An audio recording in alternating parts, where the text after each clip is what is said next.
स्वप्न घेऊन त्या छत्रपती शिवाजी महाराजांच्या पाठीची अटळ अचंबळ आणि हिमालयासारख्या अशा उभा राहिल्या राष्ट्रमाता जिजाऊ सर्वप्रथम मी त्यांना मानाचा मुजरा करतो.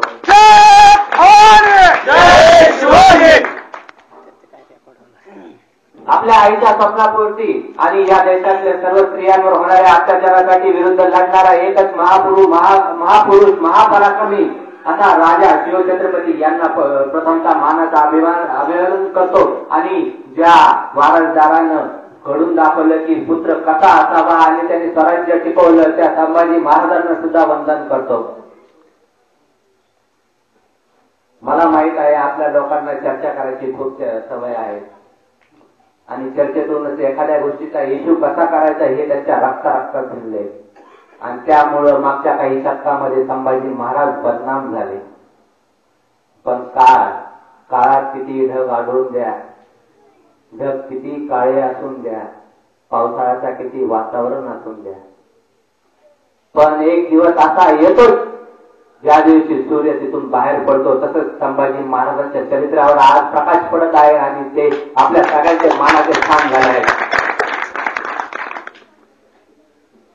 शिवाजी महाराज म्हटलं की प्रत्येक माणसाच्या रक्तातलं रक्त सळसळतं, नसाळ संपत्या फुगतात आणि माणसाला प्रत्येक गोष्टीची जिद्द लागते. यशाचं शिखर पकडायची त्याची इच्छाशक्ती वाढून जाते. असं का होतं? 350 वर्ष झाले तरी लोकांच्या मनावर शिवाजी महाराजांनी राज्य केलंय.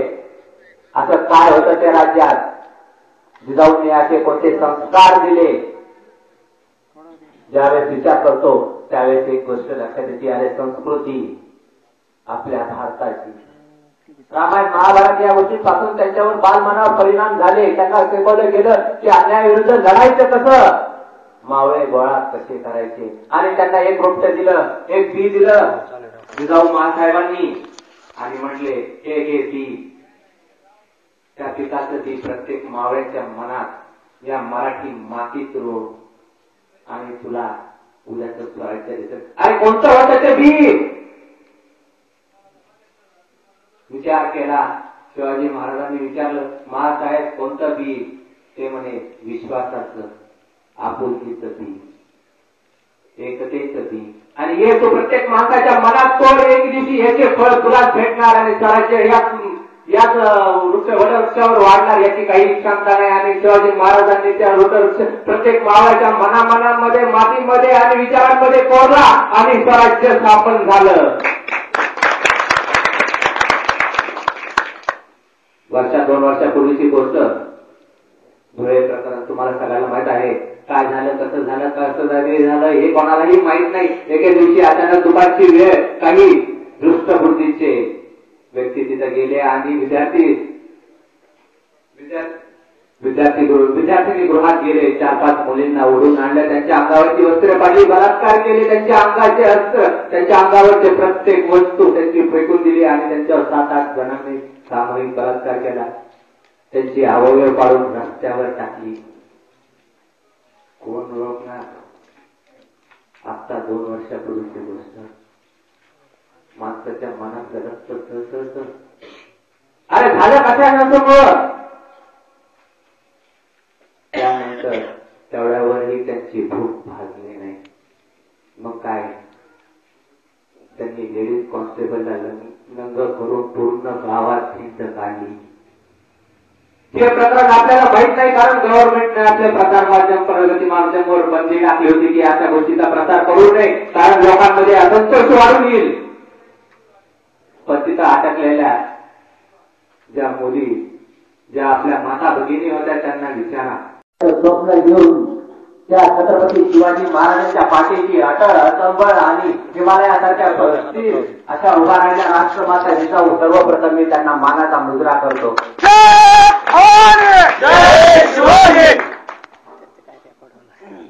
आपल्या आईच्या स्वप्नापूर्ती आणि या देशातल्या सर्व स्त्रियांवर होणाऱ्या अत्याचारासाठी विरुद्ध लढणारा एकच महापुरुष महापराक्रमी असा राजा शिवछत्रपती यांना प्रथमतः मानाचा अभिवादन करतो. आणि ज्या वारसदारानं घडून दाखवलं की पुत्र कसा असावा आणि त्यांनी स्वराज्य टिकवलं त्या संभाजी महाराजांना सुद्धा वंदन करतो. मला माहित आहे आपल्या लोकांना चर्चा करायची खूप सवय आहे आणि चर्चेतूनच एखाद्या गोष्टीचा इश्यू कसा करायचा हे त्यांच्या रक्तात भिनले. आणि त्यामुळं मागच्या काही शतकामध्ये संभाजी महाराज बदनाम झाले. पण काळात किती ढग आढळून द्या, ढग किती काळे असून द्या, पावसाळ्याचा किती वातावरण असून द्या, पण एक दिवस असा येतो ज्या दिवशी सूर्य तिथून बाहेर पडतो. तसंच संभाजी महाराजांच्या चरित्रावर आज प्रकाश पडत आहे आणि ते आपल्या सगळ्यांचे मानाचे स्थान झाले आहे. शिवाजी महाराज म्हटलं की प्रत्येक माणसाच्या रक्तातलं रक्त सळसळतं, नसात संपत्या फुगतात आणि माणसाला प्रत्येक गोष्टीची जिद्द लागते. यशाचं शिखर कापायची त्याची इच्छाशक्ती वाढून जाते. असं का होतं? 350 वर्ष झाले तरी लोकांच्या मनावर शिवाजी महाराजांनी राज्य केलंय. असं काय होतं त्या राज्यात? जिजाऊंनी असे कोणते संस्कार दिले? ज्यावेळेस विचार करतो त्यावेळेस एक गोष्ट लक्षात येते, अरे संस्कृती आपल्या भारताची, रामायण महाभारत या गोष्टींपासून त्यांच्यावर बालमनावर परिणाम झाले. त्यांना शिकवलं गेलं की अन्यायाविरुद्ध लढायचं कसं, मावळे गोळा कसे करायचे. आणि त्यांना एक रोपट दिलं, एक बी दिलं जिजाऊ महासाहेबांनी आणि म्हटले हे घे बी. त्या पिकाचं बी प्रत्येक मावळ्याच्या मनात या मराठी मातीत रोड आणि तुला उद्याचं स्वराज्य देतं. अरे कोणतं होतं ते बी? विचार केला. शिवाजी महाराजांनी विचारलं, महासाहेब कोणतं बी? ते म्हणे विश्वासाचं, आपुलकीचं बी, एकतेचं बी. आणि हे तो प्रत्येक माणसाच्या मनात तोड, एक दिवशी याचे फळ तुलाच भेटणार आणि स्वराज्य याच वटवृक्षावर वाढणार याची काही क्षमता नाही. आणि शिवाजी महाराजांनी त्या वटवृक्ष प्रत्येक मावळ्याच्या मनामध्ये, मातीमध्ये आणि विचारांमध्ये कोरला आणि स्वराज्य स्थापन झालं. वर्षा 2 वर्षापूर्वीची गोष्ट, धुळे प्रकरण तुम्हाला सगळ्याला माहित आहे. काय झालं, कसं झालं, कसं झालं हे कोणालाही माहित नाही. एके दिवशी अचानक दुपारची वेळ, काही दृष्ट बुद्धीचे व्यक्ती तिथे गेले आणि विद्यार्थिनी गृहात गेले. 4-5 मुलींना ओढून आणलं, त्यांच्या अंगावरची वस्त्रे पाडली, बलात्कार केले, त्यांच्या अंगाचे अस्त्र, त्यांच्या अंगावरचे प्रत्येक वस्तू त्यांची फेकून दिली आणि त्यांच्यावर 7-8 जणांनी सामूहिक बलात्कार केला. त्यांची अवयव पाडून रस्त्यावर टाकली. कोण ओळखणार? आता 2 वर्षापूर्वीची गोष्ट. माणसाच्या मनातलं रक्त सळसळतं. अरे झालं कशानं? त्यानंतर तेवढ्यावरही त्यांची भूक भागली नाही. मग काय, त्यांनी लेडीज कॉन्स्टेबलला लंग करून पूर्ण गावात हिंड काढली.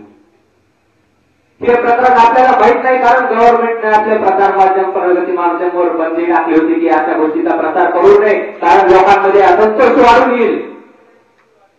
पण तिथं अटकलेल्या ज्या मुली, ज्या आपल्या माता भगिनी होत्या, त्यांना विचारा. कोणालाही काही सुचत नव्हतं. काय झाले? आग पोळ सुरू झाली, दगडफेक झाली, कापाकापी झाली, रक्ताच्या चितड्या ओढल्या गेल्या, गर्भवती स्त्रियांचे गर्भ कापून फेकण्यात आले. अशा ह्या दुष्ट प्रवृत्तीच्या माणसाचं असं वातावरण तयार केलं की प्रत्येक ठिकाणी दबदबा झाला. आणि त्याच दिवशी संध्याकाळी एक माऊली, तिच्या पोटात 9 महिन्याचं बाळ होतं, ती प्रकृतीच्या वेळेस जवळ आली होती. आता काय करावं? पुढे तर पूर्ण वेकून गेलेले, बाहेर निघावं तर कोणावर विश्वास ठेवता येणार नाही. आपलीच माणसं परकी झाली होती आणि ती तिच्या आईसोबत घराच्या बाहेर निघली. दवाखान्यात जायची गरज होती. 9 महिन्याचं बाळ ते आहे, माऊली रडतीये. बघणाऱ्यांच्या डोळ्यातून रक्ताच्या धारा निघत होत्या. ती माऊली पुढे आली. एक गाडी आली त्या हायवेवरून, ती परत निघून गेली. दुसरी गाडी आली, तीही निघून गेली. तिसरी गाडी आली, तीही निघून गेली. चौथी गाडी आली आणि त्या माऊलीच्या जवळ उभा राहिली. आणि त्या माणसानं आपल्या गाडीतल्या आवाजाचा, टेपचा आवाज बंद केला आणि ती माऊली आणि तिची आई काहीही न म्हणता त्या गाडीत बसली. त्या चालकानं त्या माऊलीला हॉस्पिटलमध्ये नेलं, तिला सोडलं. डोळ्यावरून तो औरंगाबादला आला, औरंगाबादला तिला ऍडमिट केलं.